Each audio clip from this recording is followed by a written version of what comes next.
Hello, my dear adventurers and lovers of real military secrets. Your humble servant is back with you again, and today I've prepared a story that would make any Hollywood screenwriter green with professional envy. There are plots that just gather dust in the archives that don't have blockbusters made about them, but which are so densely packed with espionage, bravery, fatal bad luck, and incredible coincidences that it just takes your breath away.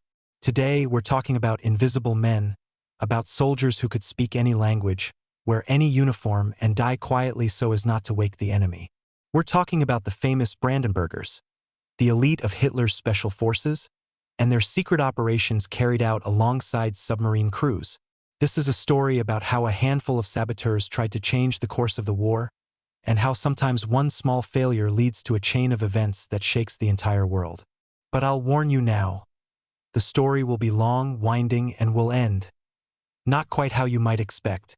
So make yourselves comfortable, pour yourself a strong cup of tea, and let's dive into the icy waters of the Atlantic along with the heroes of our tale. And yes, if you get so interested that you want to discuss it or find out more, write in the comments. It's the best reward for me.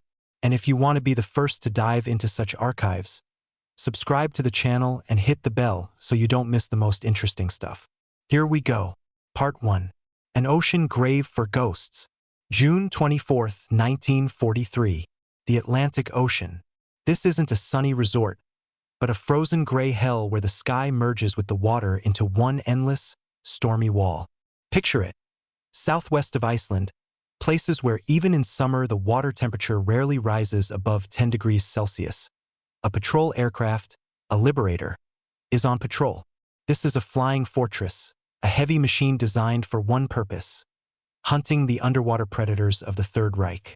The crew from the Royal Air Force's 120th Squadron stares into the blinding glare of the waves. And then, contact. Lookouts spot a silhouette. This isn't just a submarine. This is the brand new submarine cruiser U-200, type IXD-2. A true sea monster, capable of going on autonomous patrol for 6 months and reaching the farthest corners of the planet. Commanding this beast is a seasoned ace, Corvettenkapitän Heinrich Skonder. The British don't hesitate. Depth charges rain down, tearing open the ocean surface. An explosion, another one. For the crew of U-200, it was over in an instant. The boat perished with everyone on board. But a chilling detail would later appear in the reports. Besides the 62 submariners, 6 more passengers went to the bottom. These weren't just sailors. They were fighters from the elite Special Operations Unit Brandenburg, a sabotage group under the command of Lieutenant Hans Brugmann. Their mission was so secret that only a select few knew about it. Imagine. Skonder's boat was heading for the Indian Ocean, but with a stopover, right on the coast of South Africa. The target, the port of Durban. A floating dry dock, a strategically vital Allied asset, was supposed to be blown up there. 6 ghosts were to land silently, cross the country, mine the target, and disappear. But it didn't work out. The British pilots put a fat end to that idea before Brugmann could even feel the African sand under his feet. But why did I call this operation the failure of Shark? Because this story is just one link in a long chain of incredible coincidences and tragic mistakes that haunted the Brandenburgers every time they tried to use submarines as taxis. And to understand the full scale of the drama, we need to go back 2 years, to the Mediterranean Sea, where an operation with the codename Shark was unfolding. Part 2. The birth of ghosts and the economics of submarine warfare. But before we jump to 1941, let's figure out what these Brandenburgers were. Just saying German Special Forces doesn't do them justice. They were unique. The very idea was born in the minds of the Abwehr military intelligence even before the war. Germans who had lived abroad since childhood, who spoke English, French, Arabic without an accent, who knew local customs and jokes. Their task was simple and monstrous. Cross the front lines before the tank divisions, capture bridges, communication centers, warehouses, sow panic and chaos. They were trained in a special program. Hand-to-hand combat, demolitions, psychology. They could pose as Polish farmers, Dutch peasants, or Soviet Red Army soldiers. There was no concept of fair fight for them, only the mission. Initially it was a regiment, then a division, the elite of the elite, favorites of Admiral Canaris. Now combine these actors of death with the Kriegsmarine's submarine fleet. Why submarines specifically? It's pure economics and geography. At the beginning of the war, Germany didn't have a powerful surface fleet to compete with the British. But it had submarines. A submarine is stealth. It could approach an enemy coast unnoticed, land a group, and disappear into the depths. It was cheaper than dropping agents by plane, which could be shot down, and more reliable than trying to cross borders with fake documents, which was getting increasingly harder. By 1941, Britain, thanks to its intelligence and radio intercepts, remember Enigma? But that's another story, had created a coastal defense system that was difficult to fool. But a submarine could emerge from the abyss right under the nose of the guards and dissolve back into the waves. So the idea of landing saboteurs from subs was a logical pinnacle of Third Reich naval thought. And so this logical, beautifully planned mechanism set off on its first serious test off the coast of Egypt. Part 3. Operation Shark. A deadly encore. So, August 1941. Rommel's Afrika Korps is bogged down in the sand. The British are holding the line in Egypt. And the Abwehr comes up with Operation Shark. German, Haifisch. The goal? To sever the enemy's supply artery by blowing up the coastal railway west of Alexandria. Imagine, trains with tanks, ammunition, fuel for the British Army are running on this line. One powerful explosion, and supply is paralyzed for weeks. A group of 7 men was led by Lieutenant Joseph Kiefer. The guys had undergone an accelerated mining course at the Brandenburg base in Berlin, received tropical uniforms. The heat in Egypt, as you can imagine, is no joke, cash, and fake documents. The plan was, a Dornier Do-24 flying boat would deliver them right to the landing site. Beautiful, fast, elegant. But war is the art of planning, and reality is the art of improvisation. On August 31st, in Piraeus, the Greek port, a disaster occurs. The Dornier, during takeoff, crashes into a pier. It just takes off and crashes. The plane is wrecked. The saboteurs are in shock. What to do? Rommel can't wait. And this is where the submariners enter the scene. Kiefer's group is hastily redirected to submarine U-331, commanded by Captain Lieutenant Baron Hans Dietrich von Tiesenhausen. The Baron himself is a legendary figure, a young aristocrat, cold-blooded, calculating. I can imagine his face when they told him, "Old boy, we're going to give you 7 hitchhikers. You'll drop them off on the enemy shore, wait a couple of days, and if they don't come back, well, you understand, no hard feelings." November 12, 1941, 6 p.m. U-331 departs from the island of Salamis. The crew doesn't know who they're carrying until the very last minute. The saboteurs sit in a cramped compartment, surrounded by torpedoes and diesel fumes. Clutching the rubber boat, they'll have to row to shore. Tiesenhausen navigates the boat with jeweler-like caution. He doesn't even attack any targets they encounter, to avoid exposing himself. For a submariner, this is a feat to give up a sure target for the sake of an order. November 16th. The landing point, but the sea is rough. On a rubber boat in such surf, it's suicide. Tiesenhausen makes a tough decision, to lie on the bottom. Imagine that feeling. The steel cigar freezes on the bottom of the Mediterranean Sea. Inside, it's dark, stuffy, and silent, broken only by the breathing of 6 men and the heartbeats of 7 saboteurs who understand that every hour of waiting brings them closer to failure. Evening of the 17th, the sea calms down a bit. The boat surfaces. About a mile to shore, the saboteurs load into the rubber boat. Their arsenal: 1 light machine gun, 5 submachine guns, a couple of pistols, a few hand grenades, and 3 mines. 3 mines that were supposed to decide the outcome of a local campaign. The radio was left on the submarine, too heavy. That's a fatal mistake, but more on that later. Signal lamps, binoculars, some food, British pounds, and oars in hand. They push off. Tiesenhausen watches them go, then submerges again to wait. Part 4. How weather became Churchill's best ally. Our Brandenburgers reach the shore. Everything is going according to plan. Two stay to guard the boat, Kiefer and the rest go to mine the tracks. And then the chain of fateful coincidences begins. A British patrol stumbles upon the saboteurs left by the boat. The Germans, of course, tie them up, quietly, professionally. But the fact remains. Contact with the enemy has been made. The sentries are missing, the Coast Guard is on full alert. There is no more silence. Meanwhile, Kiefer mines the track. The timer mechanisms tick away, counting down to the explosion. The group returns to the landing site the following night. And then nature delivers its blow. The surf, which had calmed the day before, is raging again. The rubber boat capsizes in the surf. All the equipment, oars, supplies, personal belongings, sinks. The saboteurs, swimming, freezing cold. The water, though warm, is deadly cold at night in wet clothes. Barely make it back to shore. They are alive, but they are trapped. Without a boat, without communication, on enemy territory that already knows someone has landed. They are captured a few hours later. Tiesenhausen surfaces on the evening of the 18th. He waits. He knows the agreement. If it fails, a red flare. The sea is rough, the wind is blowing. The Baron understands that, in such weather, no one is going anywhere in a rubber boat. He waits until morning. No red flare. He makes the tough decision to leave.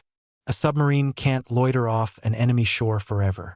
Kiefer's group is considered lost.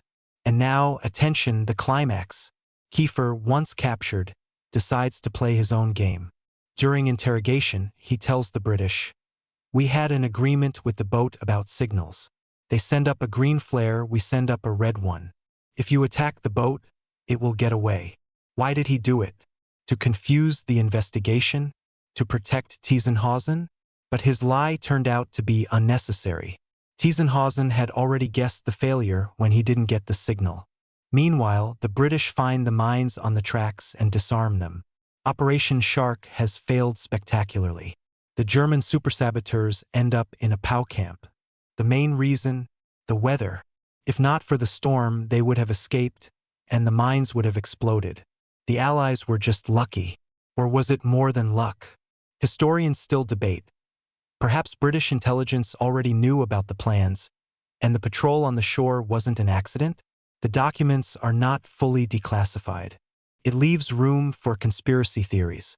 Part 5. The Revenge of Barham. A tragedy of 860 souls. And now, the most incredible part. While Kiefer is in captivity giving testimony, von Tiesenhausen receives a new order. Patrol between Solum and Mersa Matruh. He's angry, frustrated, but a submarine is a submarine, he has to fight. November 25, 1941. 3 British battleships, escorted by destroyers, leave Alexandria. As a covering force, U-331 spots them. Tiesenhausen acts daringly. He slips through the destroyer screen, as it later turned out. They lost hydroacoustic contact due to shallow water and the noise of their own screws, and closes in on the battleship HMS Barham to a ridiculously short distance. Just 750 meters for a torpedo attack that's point-blank range. A salvo from 4 bow tubes. 3 torpedoes hit the hull. And then what sailors call their worst nightmare happens. The battleship starts to list, heeling over, and a few minutes later a monstrous explosion occurs. The main caliber artillery magazine detonates. Barham blows up. A fireball rises hundreds of meters into the air. Out of a crew of 1,184, 841 sailors perish. Tiesenhausen, diving deep to escape the furious destroyers, hears the roar but doesn't realize if he's sunk a battleship or just damaged it. He gets away. The British are in a panic.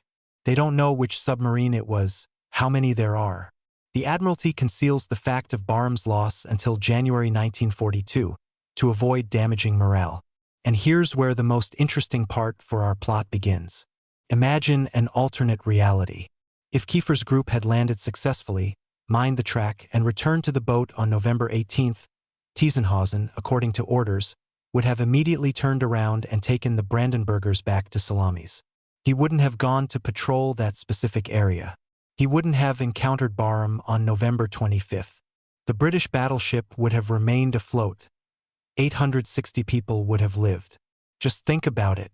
The failure of a sabotage group, caused by bad weather, was the direct cause of the sinking of a battleship and the deaths of hundreds of men. This is an irony of fate worthy of the pen of the cruelest dramatist. The failure of some turned into an incredible triumph for others. Von Tiesenhausen received the Knight's Cross and went down in history as the battleship sinker. And Kiefer and his men remained obscure prisoners. Part 6. Ghosts Go Under the Ice, Chronicles of the War's End. But the story of the Brandenburgers on submarines doesn't end there.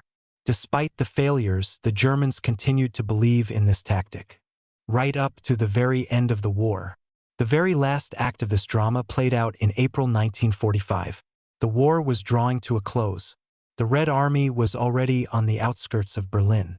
And in this hell was submarine U-711, commanded by Captain Lieutenant Hans-Gunther Lang. On April 15, 1945, it takes on board a group of 6 saboteurs from the SS Division Nordland. The group consists of 2 Finns and 4 Norwegians. Their mission: to land in the Varangerfjord, northern Norway, and organize sabotage in the rear of the advancing Soviet forces, blowing up bridges, warehouses, disrupting communications. A hopeless, desperate mission.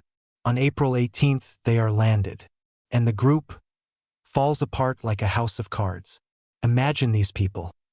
They understand Germany has lost, Hitler is dead or about to die. What is there to die for? For Norwegians simply turn around and walk home to Norway.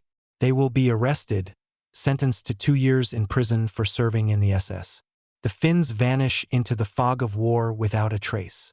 The mission fails before it even begins. Part 7. An American finale. How the Nazis failed to blow up America. Speaking of saboteurs and submarines. While the Germans were trying to land Brandenburgers in Africa and Norway, their colleagues from the Abwehr and SD were actively exploring the American coast. The most famous operation was Pastorius, when in June 1942, 2 submarines landed 8 saboteurs in Florida and on Long Island. They had money, explosives, and orders to blow up aluminum plants and hydroelectric power stations. But here, too, everything went haywire. One of the saboteurs, George Dash, went and turned himself in to the FBI. In the end, they were all caught, and the ringleader was executed in the electric chair. Later, in November 1944, U-1230 landed 2 spies in Maine. One of them, an American on his father's side, also ran to surrender. Effectiveness? 0. Moral of the story? The Germans knew how to fight, but recruiting reliable agents willing to go all the way was something they rarely managed successfully. Part 8. Why was the shark toothless? Analysis. So, let's sum up our long story. Operation Shark became a classic example of how a brilliant idea can shatter against harsh reality. Why did the Germans, masters of the blitzkrieg and surprise, so often fail in precisely these combined missions? Fatal underestimation of communication. Kiefer's group, lacking a radio, was criminally negligent. Portable radios existed in 1941, but the Germans considered them too heavy. As a result, the group was blind and mute. Dependence on the elements. A submarine and a rubber boat are bad friends. The weather in the Mediterranean is changeable, and the Germans ignored this. They didn't provide for alternative evacuation options. Effective British defense. In Egypt, the Allies had already established a coastal observation system. The disappearance of a patrol immediately raised the alarm. The human factor. The saboteurs were professionals, but they couldn't control everything. A chance encounter with a patrol sealed the mission's fate. Now let's look at it from the other side. For the British, this incident was a lesson. They strengthened coastal defenses and improved coordination between the Army and Navy. And for the Germans? For them, it was a wake-up call. It became clear that silent landings from boats were no longer a secret. Epilogue. The glitter and poverty of the Brandenburgers. My friends, today we have traveled a long road from the icy waters of Iceland to the hot sands of Egypt, from the holds of submarines to the decks of sinking battleships. We've seen how a handful of saboteurs could have changed history but couldn't because of a whim of the weather. We've seen how the failure of some turned into a tragedy for hundreds of others. The Brandenburgers were the elite, but even the elite aren't omnipotent. They left a bright, bloody mark on history, but their landings from submarines, with rare exceptions, brought Germany no strategic benefit. Operation Shark became a symbol of this contradiction. The highest professionalism and total fiasco. This story teaches us that in war, as in life, there are no small details. A boat that doesn't arrive on time, a sudden storm, a vigilant patrolman. All of this can negate the plans of generals and admirals. Well, that's all for today. If you enjoyed this dive into history, if you want me to tell you about other secret operations of the Brandenburgers or, for example, the fate of von Tiesenhausen himself, he survived, by the way, and died in the 80s, then be sure to write about it in the comments. Don't forget to like the video if the story grabbed you, and subscribe to the channel. Here, we dig up archives that textbooks keep silent about. Until next time, take care of yourselves and remember, history is the most fascinating book. You just need to know how to read it. Bye.